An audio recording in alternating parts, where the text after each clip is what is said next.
Muy buenas noches tengan todos ustedes. Me da muchísimo gusto que estén aquí. Estamos de nuevo este mes en la masterclass gratuita de Om Meditación y el día de hoy vamos a hablar de un tema que también eligieron ustedes, al que yo denominé el fin del sufrimiento. Y vamos a hablar de este tema porque de verdad yo estoy convencidísima de que pues el sufrimiento es la adicción número 1 que tenemos actualmente.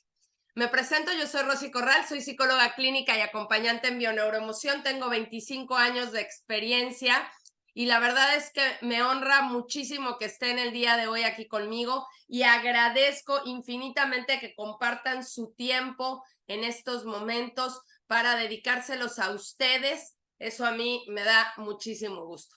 Así es de que vamos a comenzar, voy a compartir la presentación con ustedes y vamos a dar inicio de lleno al tema. El día de hoy se trata de reflexionar, ya saben, se trata de ir para adentro de nosotros mismos, se trata de entender este proceso que nosotros vamos teniendo en el día a día con respecto al dolor que muchas veces convertimos ya en un proceso de sufrimiento y justamente vamos a ver la diferencia. Vamos a hablar también de nuestra mente, cómo es que funciona nuestra mente ante las situaciones de sufrimiento y qué es lo que podemos hacer en determinado momento para poder desapegarnos de esta idea. Mire, más adelante lo voy a exponer de una manera más amplia, pero quiero decirles que cuando yo hablo de adicción al sufrimiento, hablo de que de verdad hay momentos en nuestra vida en que como el sufrimiento produce cortisol, adrenalina, etcétera, etcétera,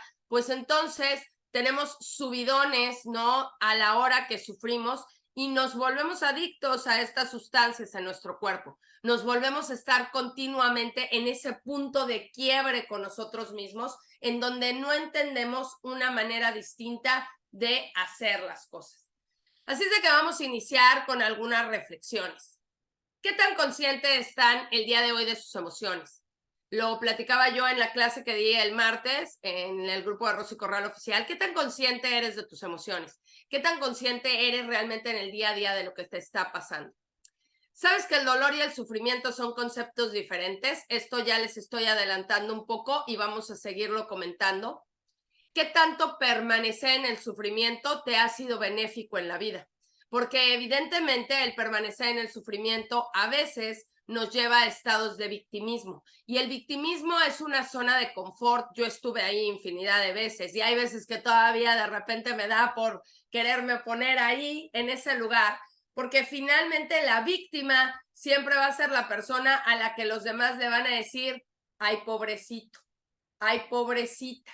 Y entonces eso te da como ese estatus de, es que yo soy a quien hirieron, yo soy a quien hicieron, y todo lo que sucede fuera de mí no tiene nada que ver conmigo. Y eso es real, lo que sucede fuera de ti no tiene nada que ver contigo. ¿Has analizado si tus sufrimientos valen la pena? ¿Qué tanto te has sentado realmente a decir, híjole, estoy sufriendo por esto que ni siquiera ha pasado? ¿Realmente vale la pena? ¿Tú crees que yo puedo guiarte a salir de ahí? Y sobre todo, y lo que siempre les pregunto, ¿qué estás dispuesto a hacer para cambiar? ¿Qué estás dispuesto a hacer para que esto en tu vida sea de una manera diferente? ¿Ok? Si no lo conocen, Gerard Riquet es le dicen el monje que siempre vive alegre, es francés, él fue al Tíbet, él es biólogo y él fue al Tíbet a hacer unas exploraciones de fauna que había por ahí y pues se quedó enamorado de algo más que la fauna del Tíbet y él lo habla como su paz y su tranquilidad. Entonces vamos a escucharle. Bring about loving kindness and compassion. But also there's a cognitive aspect. You know, in Buddhism, we think that suffering is not just headache or being tortured or terrible things like that, which is obvious. You know, why the Buddha taught the Four Noble Truths, the truth of suffering first. We don't need the Buddha to tell us that headache is or toothache is a suffering. But he meant much more than that. He meant as long as your mind is deluded, and you strongly grasp the solidity of permanence and friends and enemies and those solidifications of reality and distorting reality, you are bound to suffer. This is not very emotional. No, the root is distorting reality, brings hatred, jealousy, all that. So you can, of course, take compassion about the root of suffering, but it's not very emotional, but you understand the deep cause of suffering. So depending upon times, we have seen many times the Dalai Lama having tears in the middle of teachings, and he said, last 30 years, when he does his 4 hours of meditation in the morning, there's hardly any morning where he didn't have tears thinking of the suffering of beings. So you could say it's emotional, but also he meditates on the sort of lack of solid reality, and I'm sure it's not tears that come at that time, it's understanding, wisdom that reinforces and deepens his compassion. So those two doesn't have to be always emotional. There's this cognitive dimension that is very important, especially in Buddhism, but I think in general, because you go at the root of suffering.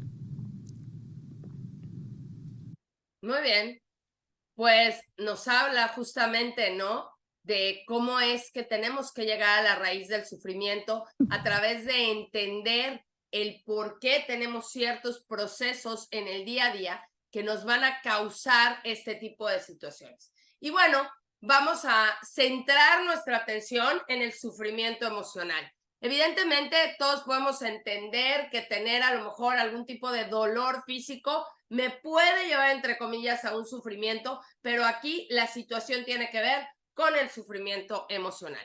Y el sufrimiento emocional lo vamos a describir como una angustia que la persona puede experimentar, que, como les decía, puede ser resultado de una enfermedad mental, trastorno, una depresión postraumática, procesos en general de depresión, de sobrepensamientos, estrés crónico, que te va a llevar a situaciones imaginarias, ¿sí? Porque evidentemente si es real va a ser un dolor. El sufrimiento emocional como tal casi siempre te va a llevar a situaciones imaginarias a partir de eventos del pasado. En este contexto, obviamente el sufrimiento siempre va a ser subjetivo y va a variar ampliamente entre los individuos que lo padecen. No todo el mundo sufre de la misma manera y con la misma intensidad, porque no todo el mundo se permite entrar en el sufrimiento de la misma manera para agarrarse de él y no soltarse, porque he ahí a dónde está la situación y en donde podemos encontrar estos procesos. Pero ¿cuál es la diferencia entre el dolor y el sufrimiento? Bueno, el dolor físico, por ejemplo, es parte de lo que podemos tener, un dolor de cabeza, que también, yo se los he dicho muchas veces, tiene que ver con nuestras emociones. Y el sufrimiento va a ser la parte del dolor emocional, ¿ok? Pero no hace falta que haya un dolor físico para que haya un dolor emocional, porque si bien si tenemos una pérdida, si estamos en un duelo, si tenemos una situación de estrés excesivo que me ha llevado a un proceso de depresión, eso va a hacer que yo tenga un sufrimiento emocional. Sin embargo, el sufrimiento puede ser a la entrada. Yo puedo generar un dolor y entonces después gestionar el proceso del sufrimiento. Esto quiere decir algo que se dice, el dolor es inevitable, el sufrimiento ya es hasta el fondo donde tú quieras llegar. Buda lo llamó dukkha, que puede ser traducido, fíjense bien, independientemente de como sufrimiento, como insatisfacción o desdicha. ¿Les suena la insatisfacción? ¿Les suena que no estamos contentos por los procesos de vida que tenemos? ¿Que queremos que las cosas sean como yo imagino, quiero o deseo? ¿Que porque si no son así, entonces yo ya me puse mal? Sin que yo cambie, yo quiero seguir que el otro cambie. Esa es la definición perfecta para mí de sufrimiento. Querer que sin yo cambiar, el otro cambie. Querer que la vida entera se adapte a mis necesidades, a mis deseos, a como yo creo que son las cosas, porque así me lo enseñaron desde milenios atrás.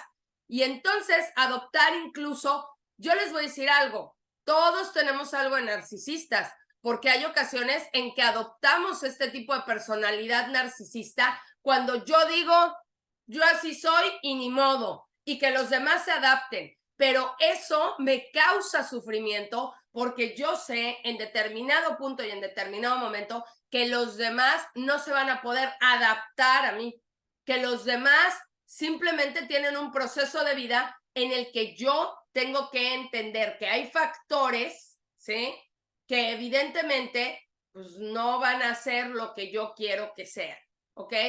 Recuerden, por favor, que si tienen cualquier duda me lo pueden o comentario lo pueden ir poniendo en el chat. Entonces, aquí cabe recordar una frase que se utiliza mucho en el mundo de la meditación. Mucha gente que medita lo dice, muchos de mis maestros lo dicen, más allá de si son, casi todos mis maestros meditan, ¿no? Enrique, Borja, Sergi, etcétera, el mismo Diego. Entonces, esta frase de no es lo que te pasa, es lo que haces con lo que te pasa. Diría Borja Vilaseca, la realidad es neutra, perdón.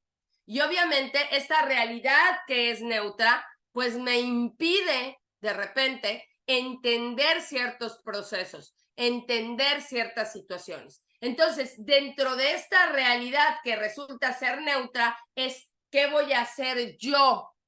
¿Qué voy a hacer yo con esto que está sucediendo delante de mí para poderlo entender o no entender? Entonces, recuerden, y esta frase, de verdad, yo muchas veces me la planteo y la tengo muy pendiente, de hecho, la tengo escrita entre muchas de las frases que tengo en mi entorno. No es lo que te pasa, es lo que haces con lo que te pasa, es lo que tienes la capacidad o no de hacer o entender con aquello que está sucediendo en tu vida, ¿vale? Entonces, hay que aclarar aquí en nuestras vidas lo que es importante y lo que no lo es. Los estoicos decían que no es importante aquello que no depende de mí. Lo que yo no puedo cambiar, lo que no está en mi gestión, porque más que hablar de control, quiero que hablemos de gestión. Lo que no está en mi gestión, lo que está fuera de mí, no es lo importante. Lo importante realmente es lo que está de allá para acá adentro. Eso sí depende de mí. Eso sí depende de mi propia naturaleza. Byron Katie, que es una escritora fabulosa, más al ratito voy a hablar de ella, de un libro que les voy a recomendar ampliamente, dice, lo que depende de los demás o de la naturaleza misma, como la lluvia, lo que depende de la naturaleza, como la lluvia, es algo que está fuera de mi control, es algo que está fuera de mi gestión. Solo aquellas situaciones, y aclara Byron Katie, que son mínimas, es en las que yo ejerzo el control, son las que puedo cambiar. Que regularmente son mis emociones, es mi manera de pensar, es lo que hago conmigo, con mi situación. Eso es lo único que yo puedo cambiar. Por lo tanto, gran parte de mi sufrimiento va a provenir de querer controlar o gestionar o cambiar lo que está fuera de mí, cuando realmente solo puedo cambiar lo que está dentro. Un curso de milagros está basado en el proceso de cambio de percepción. Tú eres el encargado de cambiar cómo percibes el mundo. Si tú no cambias tu manera de percibir el mundo, finalmente no va a ocurrir nada, más que cosas que te vuelvan todavía más, más capaz de seguir sufriendo, ¿sí? Yo no puedo más que cambiar mi percepción. Yo no puedo cambiar a las personas. Es que yo estoy con esta pareja, o yo me quedé con este amigo, o yo estoy en este trabajo con este jefe porque estoy esperando que cambie. Que cambie según quién, que cambie para qué, que cambie porque tú crees que hay una manera específica en la que esa persona debe de ser y que a ti te va a ayudar. Todo eso te lo tienes que llegar a plantear, porque si no, hay que tener en cuenta para qué es que yo estoy teniendo esta situación, ¿ok? Vamos a ver que una de las causas principales del sufrimiento es algo que también Buda llamó tanja, que es el deseo, el apego, la dependencia. Mire, entre más apego tenemos de las cosas y entre más dependemos de algo, más esclavos vamos a ser de nuestros propios sentimientos, pensamientos y situaciones, ¿sí? El asunto es que si yo entro en lo que Buda llamó tanja, me meto en un bucle del cual salir me cuesta mucho trabajo. Y ese bucle va a consistir en, vivo una experiencia, genero algo que se llama engrama o genero un anclaje, como lo llaman en programación neurolingüística, de algo traumático que pasó en mi vida. Todo mi cuerpo, mi alma y mi espíritu en mi presente se empiezan a preguntar cuándo va a volver a pasar y tengo miedo de eso, por lo tanto no vivo mi presente. Y después, cuando empieza a ver escenas o situaciones igual que la situación traumática que viví, ya me empiezo a poner mal y ansioso y entro en crisis de ansiedad y de pánico. La pregunta es, ¿cómo fue? Entonces entras en un bucle que no tiene salida. Y obviamente, al no darse la realidad deseada, vas a comenzar un proceso de desequilibrio emocional y con ello de sufrimiento, que va a estar sustentado por el ego, para tú volverte víctima de las circunstancias.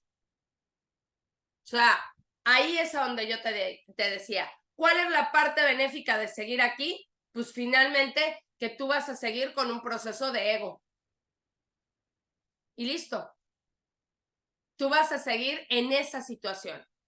Vas a seguir con un proceso en el que vas a estar metido una y otra vez en el mismo bucle, una y otra vez en el mismo bucle, repitiendo diferentes tipos de situaciones que no te van a llevar para ningún lado. ¿Ok? Entonces el asunto aquí va a llevarnos a que tiene que haber una aceptación de lo que está pasando. La no aceptación de las circunstancias en nuestro entorno es la causa de todo sufrimiento emocional. Lo que yo no acepto me causa sufrimiento porque yo quiero que sea de otra manera. ¿Sí? Y es como decía Einstein de la neurosis, la persona que quiere que haciendo las mismas cosas, ¿sí? Las cosas cambien. Evidentemente, cuando no te está funcionando algo, es porque hay algo en esta situación que no va hacia ese camino. ¿Qué es lo que está pasando contigo? Yo te diría, de verdad, ¿qué es lo que no estás aceptando hoy? Y quiero decirles que el ego es muy sutil y que tal vez haya personas que digan, yo ya acepté todo. El otro día me decía una paciente que le estaba yo cuestionando algunas cosas y me dice, pero es que estoy bien, ¿por qué quieres que esté mal? Fíjense lo que me dijo, estoy bien, ¿por qué quieres que esté mal? Le dije, no, yo no quiero que estés mal, yo simplemente te estoy preguntando, ¿sí? ¿Cómo es que ya llegaste, no porque no estés bien tampoco, a estar bien? ¿O qué es lo que tú llamas estar bien? ¿Ok? Y entonces empezamos a sacar una serie de situaciones y de cosas, ¿no? En donde acabamos notando que sí, hay cosas que han mejorado, pero hay cosas que no están bien. Y a nosotros nos encanta decirnos, ¿listo?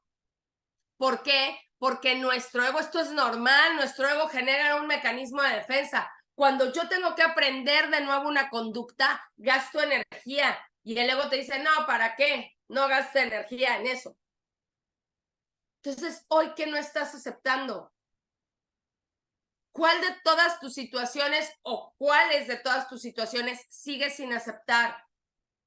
¿Qué es lo que no te está gustando? Y yo te lo digo en el sentido, no obviamente para que generes todavía más sufrimiento, sino para que entiendas tu propio dolor de las cosas que no estás aceptando y puedas trabajar con ello. Porque si no te quedas igual. ¿Sí? Entonces, ojo, porque esto tiene que ver, ¿sí? Recuerda algo, la aceptación no es resignación ni pasividad, porque la gente te dice, pues entonces ya lo acepto y ya. No, porque la resignación siempre va a venir con resentimiento, con ira y con rabia.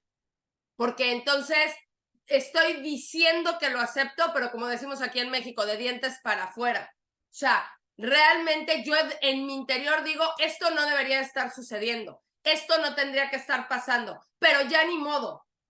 Y al rato a lo mejor, ¿qué crees?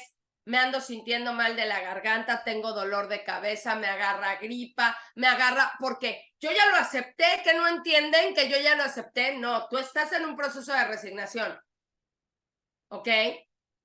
En la pasividad de un modo u otro también hay resignación, porque a lo mejor ahí ni siquiera muestro mi ira, pero entonces viene el proceso de apatía y digo, ¿y ya para qué lo hago?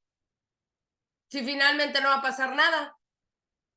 Y entonces me quedo en ese proceso de apatía. En la aceptación siempre va a haber calma, va a haber una mente clara y brillante, para que tú puedas diferenciar si realmente tienes que actuar o no en una situación. La aceptación me va a dar capacidad de resiliencia, la aceptación me va a dar capacidad de voltear a ver lo que hay en mi entorno y entonces poder tomar decisiones al respecto. Miren, infinidad de veces lo he vivido por experiencia propia y por eso lo comparto con mis pacientes y con mis alumnos de los cursos. Lo he vivido infinidad de veces. El no tomar una decisión y está. Yo sé que dicen, el no tomar una decisión también es una decisión, es cierto, pero esa decisión te va a mantener como el equilibrista en medio de la cuerda floja, que no tiene una red abajo y que no sabe para dónde se va a caer porque no camina ni para adelante ni para atrás. Se queda ahí porque no quiere tomar una decisión, porque no quiere comprometerse, porque no quiere tener este proceso. Ahí es donde está la situación. Entonces, viene este proceso de realmente buscar un compromiso, de buscar un compromiso contigo. ¿Por qué? Porque si no hay un compromiso contigo, finalmente no va a pasar nada. Es lo que les digo, y lo maneja desde un principio. Cabe destacar que en algún momento vas a tener algún tipo de sufrimiento. El asunto es a qué grado lo vas a llevar. Hay personas que no saben vivir más que en el drama. Hay personas que no conciben su vida si no es a través de un drama, porque ellos tienen, o ellas, una autoestima y un autoconcepto tan bajo que creen que solo a través del drama es como las personas les van a hacer caso. Regularmente son personas que pueden tener las heridas del rechazo o del abandono cuando eran niños. Y entonces, evidentemente, yo siento que todos me rechazan, que todos me abandonan, y la única manera de que alguien no me rechace y no me abandone es que venga y me diga, ay, pobrecito, ay, mírenlo, ya otra vez está sufriendo, pobrecito, ¿sí?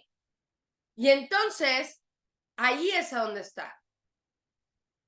Vamos a tener además un mayor grado de o no o sufrimiento según el condicionamiento que hayamos tenido como herencia en el ambiente emocional. También tiene que ver la cultura que nos rodea. Yo siempre lo he compartido y lo sigo compartiendo. En México tenemos mucho drama. Digo, por eso exportamos telenovelas, porque se genera luego mucho drama. En general, el país tiene procesos en donde hay mucho drama, culturalmente hablando. Y esto es lo que pasa. Entonces, para mí, como se los decía, el sufrimiento es la gran adicción del siglo. ¿Por qué? Salir del drama se vuelve una adicción. Componentes, los mismos neurotransmisores de nuestro cuerpo, te vuelves adicto a eso. Y entonces todo el tiempo necesitas estar padeciendo. Y combinado con una herida de rechazo o de abandono, y combinado con una situación en donde yo tengo una autoestima baja, perfecto, suframos, porque esa es la única manera en que va a regresar mi pareja, esa es la única manera en la que el jefe se va a condoler de mí en el trabajo, esa es la única manera en la que mi hijo o mi hija me van a hacer caso o voy a llamar la atención de mis padres, esa es la única manera en la que mis amigos vienen a verme. Y entonces entro en este proceso y en este condicionamiento de estar sufriendo todo el tiempo sin parar. Pero bueno, y el día de hoy de esto también quiero hablar. La buena noticia es que el sufrimiento puede tener un final, sobre todo cuando entendemos cuál es el proceso que seguimos emocional, que también tiene que ver mucho con nuestra mente y cómo podemos deshacernos de determinadas ideas o creencias que nos van a llevar a sufrir, ¿no? Y lo primero que yo les diría, en este caso es, tú puedes tomar la decisión de no producir sufrimiento, ¿eh? Y menos el gratuito. ¿A qué le llamo yo sufrimiento gratuito? Sobre todo aquellos eventos en tu vida que no han sucedido y que ya te están haciendo sufrir. Y pueden ser eventos enormes, cosas fuertes y difíciles, pero puede ser también que te empieces a preocupar desde hoy si no suena el despertador porque estaba medio descompuesto y entonces mañana llegues tarde a trabajar. Y entonces te pases la noche en vela porque no vaya a ser que el despertador no suene. Eso ya es un sufrimiento. Y luego que te pongas mal porque ya dio la hora en la que te tienes que levantar y no dormiste lo suficiente. Y luego, y empezamos a juntar una serie de luegos en nuestra vida, de todo lo que va pasando, hasta hacer un día de continuo sufrimiento, de cosas que igual y ni pasan, porque tú no duermes en la noche y resulta que el despertador sí suena. Y entonces cuando el despertador suena dices, wow, voy a estar muerta de cansancio y me meto a bañar y a lo mejor medio agarro energía. No, pues es que seguramente al rato me voy a poner mal. Y entonces ya ando con esta cara adusta, ¿no? Y sintiéndome de lo peor. ¿Puedo aceptar el dolor como un desafío que llega a mi vida? Sí, pero voy a elegir avanzar en una dirección diferente. O sea, ¿por qué? Porque vuelvo a repetir, el dolor no lo vas a poder evitar. El dolor viene aparejado de muchas otras situaciones que indudablemente no vas a poder evitar. Entonces, ojo, porque hay que ver en qué sentido está, ¿no? Entonces, vamos a hablar de algo que me gustaría que tomaran conciencia. ¿Y qué es tomar conciencia? Miren, esto apréndanselo, así, flip-flap, apréndanselo. Tomar conciencia es darme cuenta. Tomar conciencia es darme cuenta de las cosas, ¿sí? Si el sufrimiento tiene la causa en el deseo, ¿sí? De que las cosas o personas sean distintas, pues entonces hay que empezar a pensar que yo no puedo cambiar a nadie. Y ese es el proceso en donde encontramos la aceptación. En el momento en el que tú aceptes la emoción que tienes, sea angustia, miedo, depresión, ansiedad, la emoción va a empezar a disminuir, porque vas a dejar de luchar con ella y la vas a abrazar. Sí, vas a abrazar a tu ansiedad y vas a decir, sí, sí estoy sintiendo ansiedad. Y me voy a dejar de mentir con, no, yo estoy súper bien. No puedo casi ni respirar, pero estoy muy bien, no se preocupen por mí. ¿Ok? En el momento en el que tú aceptes que a lo mejor una persona falleció y se fue, en ese momento vas a empezar a sentir menos sufrimiento. En el momento en el que tú aceptes que tienes situaciones laborales difíciles y que tal vez sería mejor cambiar de trabajo, entonces lo suelto. ¿Ok? La clave, y aquí está el nombre del libro que de verdad les recomiendo, de Byron Katie, que se llama Amar lo que es. Byron Katie en ese libro dice, la clave es amar lo que es. Y amar lo que es empezar por amarme a mí mismo, lo que soy, con mi lado luz y mi lado sombra. Eso es lo principal. Tengo que empezar por mí, por mi proceso. Entonces, amo lo que es. ¿Ok? Y ahí, en ese proceso de amor, en ese proceso de aceptación, me encuentro. ¿Por qué? Porque cuando yo me amo a mí y amo lo que soy, así como soy, así con mi ira, mis malos humores, mi envidia, mi lado brillante, mi ayuda a los demás, mi altruismo, y lo combino y me acepto, voy a empezar a aceptar a las personas como son. No les voy a querer cambiar nada. Voy a respetar totalmente quién es y lo que hace. Entonces, es importante amar lo que es, ¿vale? Y evidentemente, pues vamos a abrir un poquito los ojos. piensa y conceptualiza desde tu visión qué es el sufrimiento y qué lo causa. ¿Qué es para ti el sufrimiento y qué te causa a ti sufrimiento? Porque eso es tomar responsabilidad de nuestro estado emocional. Eso es saber qué es lo que está pasando con cada uno de nosotros, ¿sí? Observa en ti qué causa tu negatividad emocional o los rechazos que tienes a la realidad que ves delante de ti. ¿Qué emociones te generan esta negatividad y estos rechazos? Y obviamente algo muy importante es aprender a autoindagar para observar tu mente. Pero para observar nuestra mente, primero tenemos que entender un poquito cómo funciona la mente. Y el día de hoy quiero compartirte 3 metáforas que he venido pensando desde hace mucho tiempo cuando hablo y que bueno, un poquito le puse leyes de la mente, que son 3 metáforas.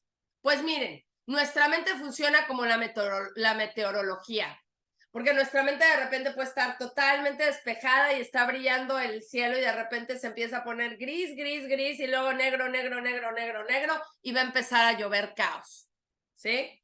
Con la mente eso es lo que pasa.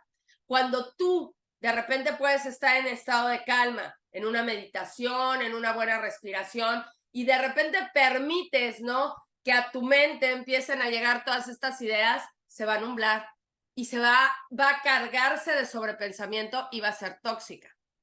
Entonces, para mí la primera ley es tanta actividad mental o la excesiva actividad mental va a traer pensamientos tóxicos que después no vas a poder parar y que finalmente te van a llevar a un sufrimiento. Así es de que lo primero que tienes que medir es cómo anda la meteorología de tu mente. También hoy entiendo que la mente es como un carro que va a toda velocidad. Si tú vas en la ciudad a toda velocidad y te pasas, no te das cuenta de que hay semáforos, de que hay pasos de peatones y en una de esas, por ir tan a prisa, se va a cruzar un peatón, si tú vienes a toda velocidad difícilmente podrás frenar y muy probablemente lo atropelles. Y la responsabilidad va a ser totalmente tuya, porque tu velocidad va a ser la que te lleva a esta situación. Si tu mente, además de que tiene grandes cantidades de pensamientos, empieza a ir a la velocidad luz, ¿sí? Y en un momento encuentras algún conflicto o imprevisto, ya no vas a poder frenar y evidentemente no vas a reaccionar adecuadamente. Vas a reaccionar inadecuadamente con algún tipo de actitud que a lo mejor te dañe primero a ti y luego daña a los demás, ¿sí? Si mi mente no está serena, va a ser presa del miedo, la rabia y la angustia. Así es de que la segunda ley es: no permitas que tu mente vaya a alta velocidad. La primera, no permitas que tu mente esté llena de pensamientos porque se va a intoxicar. La segunda, no permitas que tu mente vaya a toda velocidad. Y la tercera, yo te puedo decir, y tomando mucho de todo lo que tiene que ver con esta filosofía de Oriente, con la meditación, es: la mente es como un río. Ojo, porque al principio va a ser como si fuera el río así súper rápido y que va directo a una cascada y entonces yo no tengo dónde agarrarme y ¡pum!, ¿no? La cascada me traga porque yo no tengo la capacidad de entrenar mi mente. El curso de milagros te dice que el libro de ejercicios es justamente un proceso de entrenamiento mental. Enrique Corbera dice que la bioneuroemoción es un proceso de entrenamiento mental. Si tú no estás al pendiente de tu mente, si tú no estás al pendiente de tus emociones, si no te das un momento en el día para poderte entender, no te auguro que las cosas vayan muy bien, porque la cascada te va a agarrar. En tanto más entrenes tu mente, un mejor nadador te volverás o un mejor de estos que van en las lanchitas, en los rápidos, te vas a volver y entonces vas a llegar a aguas tranquilas, vas a llegar a aguas de paz y de serenidad. Entonces la tercera ley es: permítete fluir, permítete que los pensamientos fluyan, que no se queden estancados ahí, que no lleguen como esta cascada. Entonces, cuidado con cómo anda tu meteorología interior. Cuidado con qué tanta velocidad andas en tu carro mental interior. Y cuidado con qué tanto las aguas de tu río están en calma y te permiten fluir o simplemente te llevan a una cascada de pensamientos y de emociones. Cuando estas tres o algunas de ellas no están en un lugar sereno, entonces muy probablemente tengas picos de sufrimiento en muchos momentos, ¿ok? Entonces, ojo. Por lo tanto, cuanto más se acelera la mente, menor va a ser su capacidad para dar una respuesta adecuada a las situaciones que tiene delante de ella. Ojo, porque un porcentaje muy amplio de nuestras tareas cotidianas son automáticas. Acuérdense que les he comentado que todo se vuelve un hábito y que las emociones mismas resultan ser un hábito, ¿ok? Entonces, al no ser consciente de lo que estás haciendo, en muchas ocasiones además vas a generar sobrepensamiento y cansancio físico porque vas a estar haciendo un esfuerzo mental y con el cuerpo que finalmente te va a desgastar energía. Este ejemplo se los pongo porque es el ejemplo que pone mi maestro Henry. Es como una persona, una señora, también ahora hay señores que van a hacer el quehacer de su casa y que están lavando los trastes y dicen, ahorita voy a barrer, pero ya están barriendo con la mente. Y a la hora que empiezan a barrer, dicen, ahorita voy a trapear y ya están barriendo físicamente y trapeando con la mente. Hacen las cosas dobles. Y evidentemente el desgaste energético es mucho. Por eso hay veces que te sientes muerto de cansancio y que incluso a lo mejor no tuviste mucha actividad física y dices, ¿qué pasó? La actividad acelerada va a tener el poder de absorberte y atraparte, ¿sí? Si no estás consciente de ti, vas a caer sin duda alguna más allá del dolor al sufrimiento. Vuelvo a lo mismo, va a haber situaciones de dolor en nuestra vida y a lo mejor nos permiten asomarnos de momento un sufrimiento, pero después simplemente es modificar, después es tratar de cambiar este chip mental que estoy teniendo, ¿vale? Y bueno, aquí se los quise comparar, ¿no? De todo lo anterior va a tener que depender nuestra capacidad de regulación mental. Nuestra mente se puede volver como ese grifo de agua, que además si le ponemos debajo un contenedor, ¿qué creen que va a pasar? Va a llegar un momento en que el contenedor lo van a desbordar. Ese grifo de agua son emociones, ideas, pensamientos, que finalmente si nosotros abrimos la llave a chorro, van a llenar nuestra mente y en algún momento se va a desbordar. Si tú no aprendes a gestionar las emociones negativas, que son llamadas negativas y positivas, se te van a desbordar. Y es importante a veces cerrar la llave, totalmente cerrarla. O a veces ampliar el pozo de la mente, que sería salir de la zona de confort para entrar en una zona de aprendizaje, para que puedas no desbordarte, para que puedas entender realmente los procesos que están sucediendo en tu vida. Porque si no, te vas a quedar finalmente ahí estancado o estancada. Así es de que el Bhagavad Gita, que es un libro que si no lo han leído, finalmente la gente que se dedica mucho al yoga es como prácticamente su Biblia. Y en ese libro viene esta frase que dice, lograr la paz, ¿sí? Logra la paz aquella persona cuyo corazón es como el océano, en cuyo lecho desaguan todos los ríos sin desbordarlo. Esto quiere decir, para mí, desde mi interpretación, tú puedes tener la tuya propia y yo solo te comparto la mía, porque yo al principio, cuando leí el Bhagavad Gita, la verdad es que había cosas que yo subrayaba y que no entendía, porque mi ego no me lo permitía, porque el ego muchas veces para eso está ahí, para no permitirte entender cosas, porque tienen que ver contigo, ¿sí? Entonces, para mí, la persona que logra la paz es una persona que sin importar si el río de la tristeza viene, si el río de la alegría viene, si el río de la angustia viene, si el río de la felicidad viene, se va a permitir desbordarse. En ningún caso. Porque vas a ver que hay un límite para eso y que debo de sentir la emoción, y permitírmela, pero no voy a permitir que la emoción me desborde. Simplemente la voy a traer a mí y la voy a hacer parte de mi vida. La voy a hacer parte de este proceso en donde estoy. Eso es lo que voy a hacer.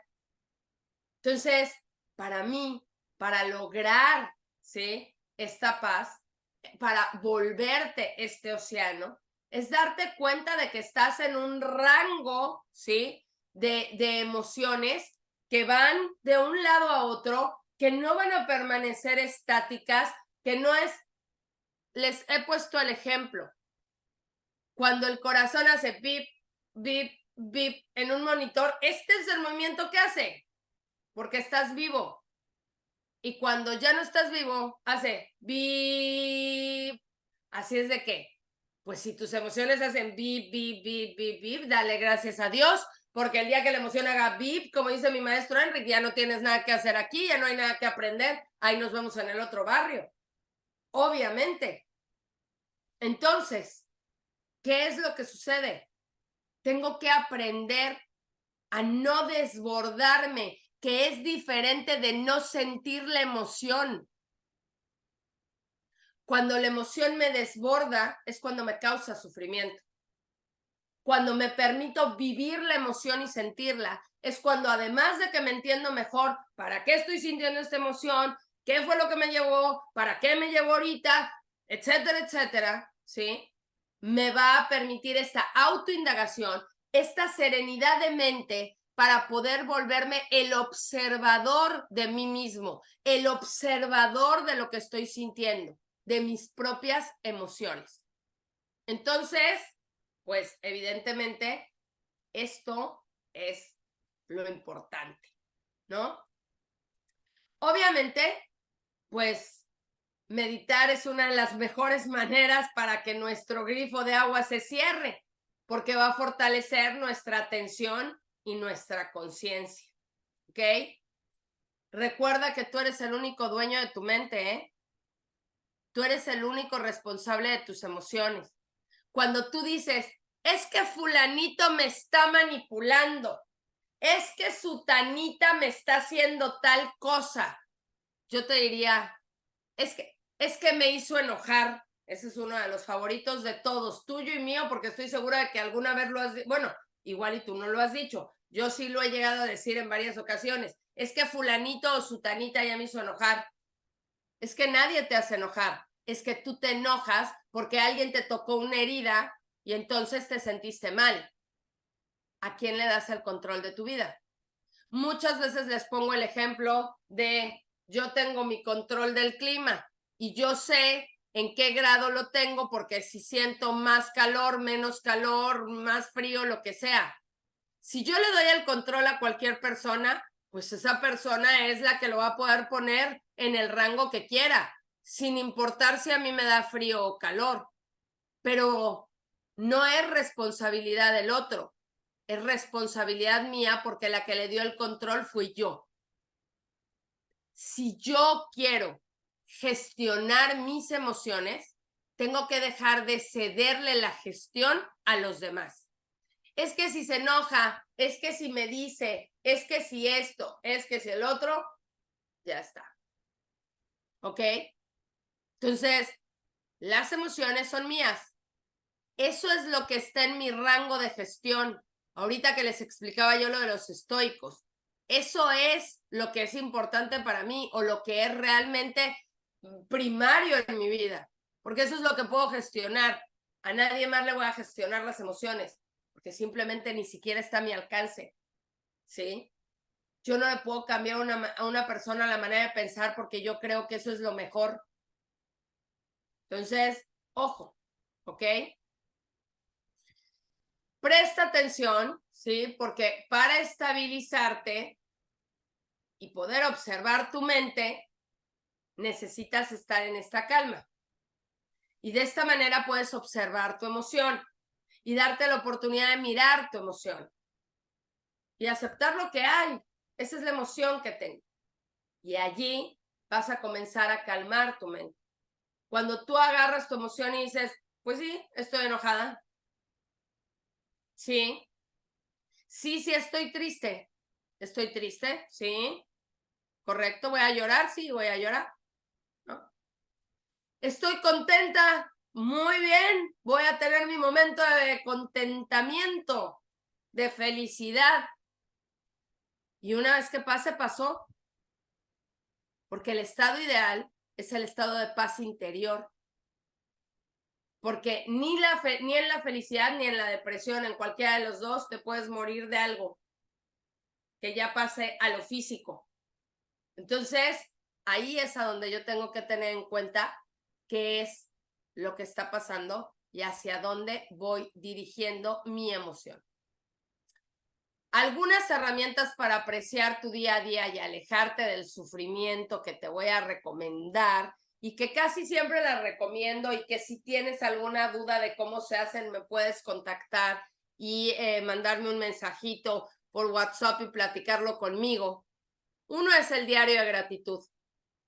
Miren, la gratitud de verdad abre las puertas a todos lados. El escribir por qué estamos agradecidos, así sea una sola cosa o así sea, la verdad, hoy nada más estoy poniendo gracias porque no sé de qué estoy agradeciendo, porque qué día. Pues sí, pero ya por lo menos ya diste las gracias. El diario de emociones. Date un ratito en la noche para observar qué emociones tuviste durante el día y a lo mejor qué las provocaron y en qué parte de tu cuerpo lo sentiste, ¿sí? Tener ejercicios que te traigan al aquí y ahora. No tienes que ponerte a meditar 3 horas. Un ejercicio del aquí y ahora es simplemente inhalar y exhalar unas 3 veces. Hacer una pausa de repente, voltear y contemplar tu entorno, ver un solo objeto, hacer ejercicio. ¿Sí? Se ha comprobado que las lesiones de los deportistas de alto rendimiento se dan en el momento en el que su mente deja de estar en el aquí y el ahora en la competencia, en el que su mente se va a otro lado, porque evidentemente pierden el impas del momento. Entonces, ¿en dónde está tu mente? Porque evidentemente cuando tú no estás ahí, pierdes el impas del momento. Es importante que te des cuenta qué es lo que te está llevando a un lado o a otro, ¿vale? Y bueno, vamos a oír un minutito al maestro Eckhart Tolle, que en un minutito, quienes no conocen al maestro Eckhart Tolle, él es súper pausado para hablar, porque él dice que hace mucho tiempo se le acabó la prisa, que eso deberíamos de hacerlo todo. Y bueno, va a hablarnos justamente de esto, que es soltar todo, aceptarlo y entrar en esta paz interior. Something, perhaps the most precious thing in your life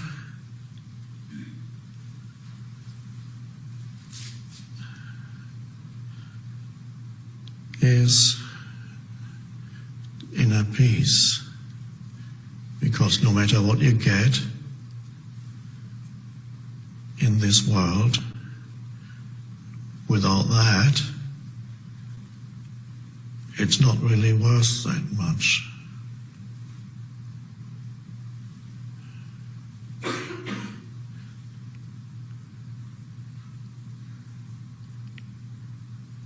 So in any moment or situation, if you can remember that, then you realize that the situation is secondary.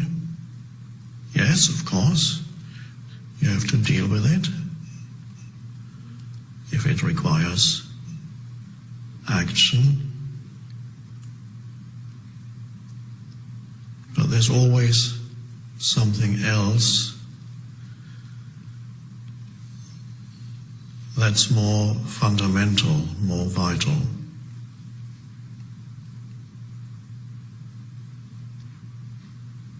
Because even if you achieve what you wanted,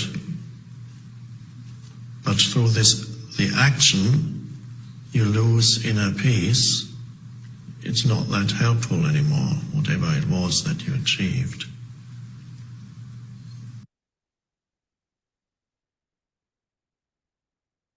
si tú no tienes paz interior, lo que consigas fuera, las metas a las que llegues, finalmente no te van a servir de mucho. ¿Por qué? Porque pues vas a estar en otro orden de ideas, ni siquiera lo vas a poder disfrutar, porque muchas de las veces incluso a lo mejor lo haces ya con sufrimiento, con sacrificio, ¿no? Entonces, hay que entenderlo desde ese punto de vista.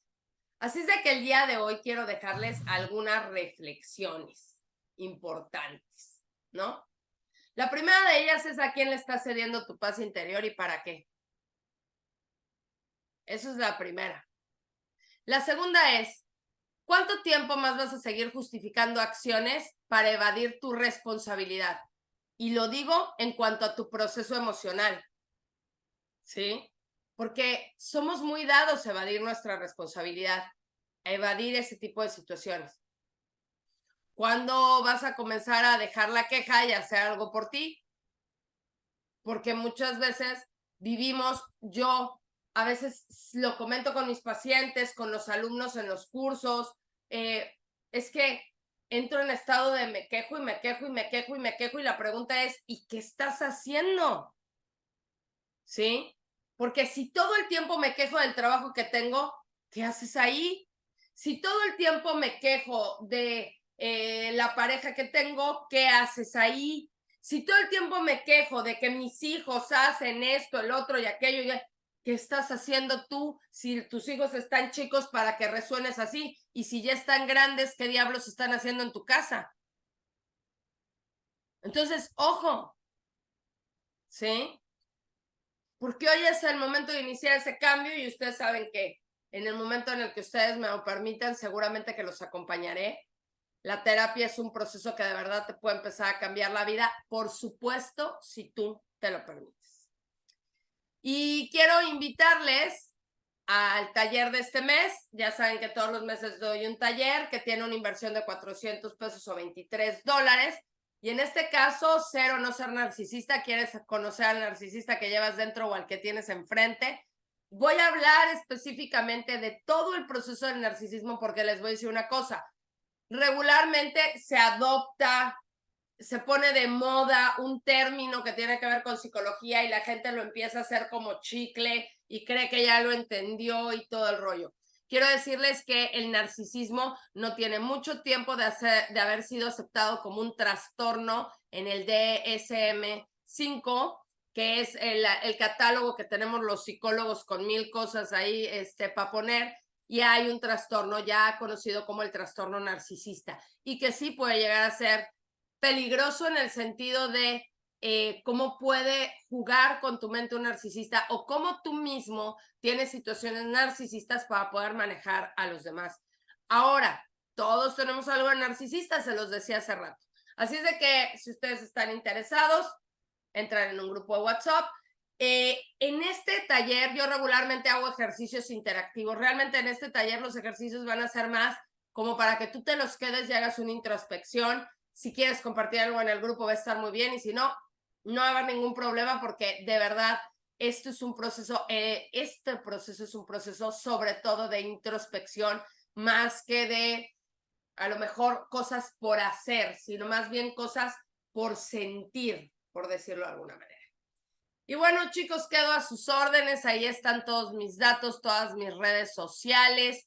Ya saben que me pueden encontrar ahí en el grupo de WhatsApp y que como siempre el estar aquí y el poderles ofrecer esta información que espero sea de beneficio o que la puedan utilizar de alguna manera, pues para mí es muy, muy valioso. Así es de que hoy agradezco a los que estuvieron aquí y muchas gracias, Rosy, muchas gracias. Y les mando muchísimos abrazos de luz. Espero que tengan una excelente noche, que la pasen muy bien. Y desde aquí, besitos allá donde están. Gracias y quedo a sus órdenes. Nos vemos, chicas. Muchas gracias. Gracias, Rosy. Hasta luego. Gracias, gracias. Gracias, bye. Bye.